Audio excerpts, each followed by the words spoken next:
যে বাস চালিয়ে সারা জীবন মানুষকে গন্তব্যে পৌঁছে দিতেন, সেই একই মামুন স্পেশাল বাসই কেড়ে নিল তার স্ত্রী, 2 মেয়েকে। একজন বাস চালকের জীবনে সবচেয়ে নিষ্ঠুর নিয়তি। ঢাকার ক্যান্টনমেন্ট এলাকার মানিকদিতে বাস করেন পিন্টু মিয়া। পেশায় তিনি মামুন স্পেশাল পরিবহনের বাস চালক। প্রতিদিন সকাল সন্ধ্যা এই বাসের স্টিয়ারিং ধরে যাত্রীদের নিরাপদে গন্তব্যে পৌঁছে দেন। কিন্তু ঈদের এই ছুটিতে যে কোম্পানির বাসটি তিনি চালান, সেই বাসই তার পুরো পরিবারকে চিরতরে কেড়ে নেবে, এটি তিনি স্বপ্নেও ভাবতে পারেননি। ঈদের আনন্দে পরিবার নিয়ে গ্রামের বাড়িতে গিয়েছিলেন পিন্টু।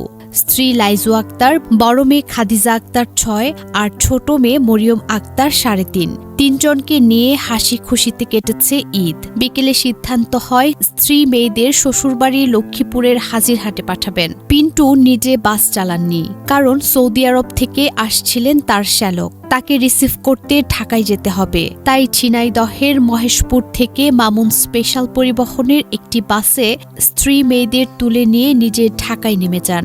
সহকর্মী চালকের কাছে দায়িত্ব দিয়ে বলেছিলেন, ভাই, ওদের যত্ন করে নিয়ে যাও। পিন্টু নিয়মিত ফোন করছিলেন সহকর্মীকে।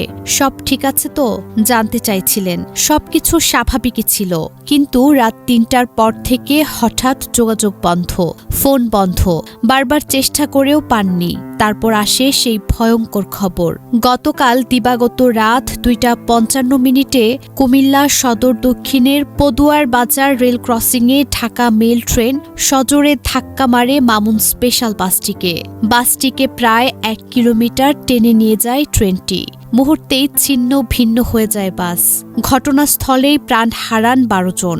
আর এই 12 জনের মধ্যে 3 জনই পিন্টুর পরিবার। স্ত্রী লাইজু আক্তার, বড় মেয়ে খাদিজা ও ছোট মেয়ে মরিয়ম। পিন্টু এখন কুমিল্লা মেডিকেল কলেজ হাসপাতালের মর্গের সামনে দাঁড়িয়ে আছেন। চোখে অশ্রু নেই, কান্নাও যেন শুকিয়ে গেছে।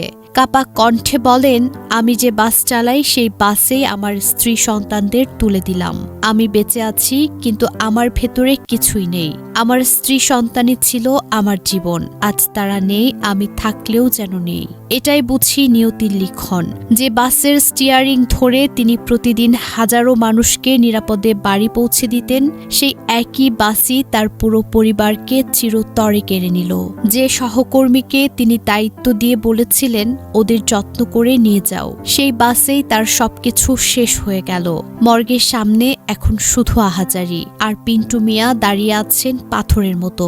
তার চারপাশে আত্মীয়রা মরদেহ গ্রহণের অপেক্ষায়, কিন্তু তিনি যেন অন্য জগতে হারিয়ে গেছেন।